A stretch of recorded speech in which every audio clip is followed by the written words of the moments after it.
Halo, assalamualaikum warahmatullahi wabarakatuh. Jumpa dengan saya lagi, Neng Eva. Gimana kabarnya semuanya hari ini? Semoga sehat-sehat selalu dan dalam lindungan Allah Subhanahu wa Ta'ala. Dan semoga kita semua berada dalam ridhonya, ya.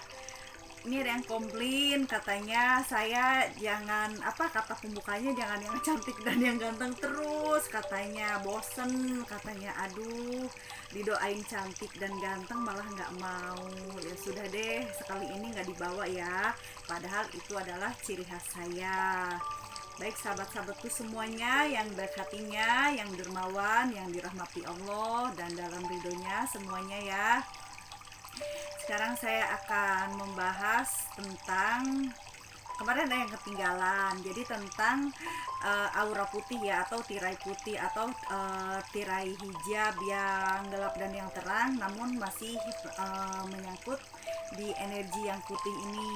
Jadi energi putih ini banyak sekali spesifikasinya gitu. Jadi dalam psikologis energi putih ini atau aura putih ini memang tidak harus selalu ahli tasawuf atau energi tauhid yang muslim ya. Nah itu kan memang kalau sudah melewati beberapa tahapan tirai hijab yang sudah lewat dari ungu gitu ya. Namun yang sekarang yang saya akan bahas ini ada 3. Jadi ada memang tahapannya itu bahwa itu adalah termasuk aura untuk orang-orang yang sedang sakit ya. Itu biasanya energinya juga putih gitu. Karena memang sakit ini kan mohon maaf kan lebih dekat kepada kematian ya, walaupun kematian itu kan urusan Allah gitu kan. Namun di situ mati dan tidaknya atau sembuh dan tidaknya ya itu kan Allah yang menentukan. Namun memang aura putih ini bisa juga kepada orang yang sakit gitu. Jadi auranya itu akan putih gitu. Namun putihnya itu beda dengan aura tauhid. Jadi tetap ada gradasi warna-warna putihnya, itu pokoknya akan beda deh pokoknya ya. Nah terus yang kedua juga aura putih ini atau energi putih ini atau tirai putih ini yaitu energi untuk orang yang meninggal juga gitu kan. Jadi misalkan dari sakit terus meninggal gitu, karena itu juga sama, jadi akan diliputi aura putih juga ya. Jadi aura putih ini banyak tingkatannya, banyak fasenya, mulai dari orang yang habis wudhu, sholat atau berzikir ya, walaupun itu bukan seorang ahli tasawuf, tapi itu aura sementara juga akan putih juga. Namun kalau misalkan sudah lama nggak wudhu atau nggak sholat lagi, akan kembali ke aura yang sesungguhnya. Misalkan kalau aslinya merah ya akan merah aja gitu, kalau aslinya biru ya biru aja gitu. Jadi yang meliputi putih, yang meliputinya itu akan hilang dengan sendirinya gitu. Jadi itu aura sementara atau energi sementara atau tirai hijab sementara yang meliputi seseorang setelah sholat ya, atau setelah wudhu atau setelah berzikir. Nah terus ada lagi aura putih itu ya untuk orang yang meninggal. Makanya kadang-kadang kita kalau lagi takziah itu kan suka ini ya, maksudnya suka ke ruangan yang jenazah gitu kan.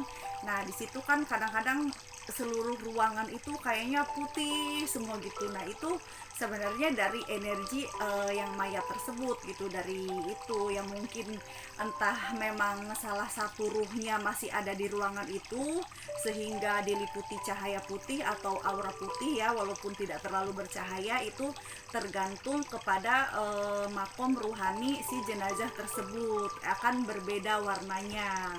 Jadi ingat, putih itu sama-sama bergradasi. Jadi putihnya ada yang putih agak off white gitu ya, agak kuning gading gitu. Ada yang putihnya putih biasa, ada yang putihnya putih tebel gitu kayak kabut, ada yang putihnya kayak asap, ada yang putihnya seperti apa ya, kayak kristal gitu kan, ada yang putihnya kristal tapi lebih banyak putihnya, ada yang putih kristal namun dominan kristalnya, ada juga yang putih kristal cenderung bercahaya. Itu tergantung makom ruhani si jenazah tersebut gitu. Jadi sama halnya seperti orang-orang ahli tasawuf atau ahli tauhid juga sama, walaupun energi putih namun auranya itu tetap akan beda putihnya gitu. Jadi tergantung kedudukan atau makom ruhani yang dia pijaki gitu. Ya bagi orang-orang yang bisa melihatnya tentu akan bisa membedakan gitu kan. Nah, terus ada lagi aura putih itu atau energi putih ini ya ahli tasawuf itu ya. Jadi aura putih itu terbagi ke beberapa spesifikasi. Ada yang memang walaupun ahli syariat namun kalau sering berwudu, sholat atau berzikir itu akan diliputi energi putih, namun itu energi sementara ya. Itu yang pertama. Yang kedua, energi putih atau tirai hijab putih ini akan meliputi orang-orang yang sedang sakit ya. Terus ada yang untuk orang yang sedang meninggal ya, atau misalkan di ruangan yang ada orang meninggal itu ada jenazahnya itu, maka seluruh ruangan itu akan terlihat gitu aura putihnya itu. Bagi yang bisa udah bisa mukasyafah gitu ya, boleh diperhatikan lah, boleh dicoba gitu, boleh dicoba. Mungkin kalau sedang konsentrasi kita insya Allah bisa. Kalau orang-orang yang sudah menjadi salikin insya Allah bisa gitu ya, tapi nggak semua sih, tergantung anugerah Allah juga ya. Namun kalau belajar berkonsentrasi insya Allah bisa ya. Dan juga orang-orang ahli tauhid atau ahli tasawuf ya. Jadi itu gradasi warna tirai energi putih ini juga tingkat-tingkatan ya. Jadi mulai dari yang tadi saya sebutkan itu sampai ke makom ahli tauhid atau ahli tasawuf. Namun ingat, walaupun sudah menjadi ahli tasawuf, walaupun sudah berada di energi putih yang terang atau yang sudah makin bercahaya, itu pun cahaya itu masih merupakan hijab sampai akhirnya tembus kepada 70 hijab gelap dan terang itu ya, yang maksudnya yang 70 hijab gelap dan terangnya itu yang terakhir gitu kan. Nah, kalau udah sampai ke akhir itu bisa jadi derajatnya itu ya sudah menjadi insan kamil mukamil, atau bisa jadi kalau sudah di titik penghujung itu bisa jadi mukson ya. Udah lupain aja, aduh saya nggak bisa ngedit lagi ini. Nggak bisa ngedit, mohon maaf ya. Ya udahlah, udah terlanjur. Ya udah, kalau gitu cukup sekian ya. Saya mohon maaf ya kalau saya ini baru kembali syuting lagi, dan yang terakhir kemarin itu saya syutingnya minggu kemarin, dan saya ini memang habis diberikan nikmat oleh Allah ya. Jadi alhamdulillah sekarang sudah sembuh dan sudah bisa membawakan konten YouTube lagi. Agak grogi juga sih, udah beberapa hari nggak syuting itu saya bingung ini mau dibawain konten apa gitu ya. Karena memang lagi dikasih nikmat gitu, jadi belum fokus ke sini.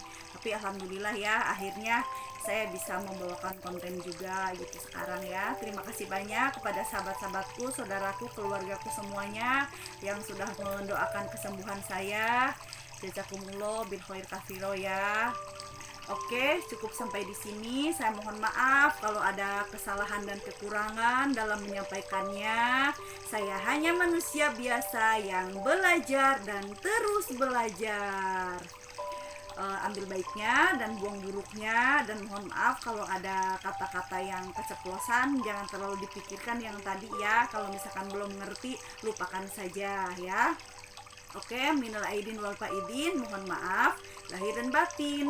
Wassalamualaikum warahmatullahi wabarakatuh. Sehat selalu.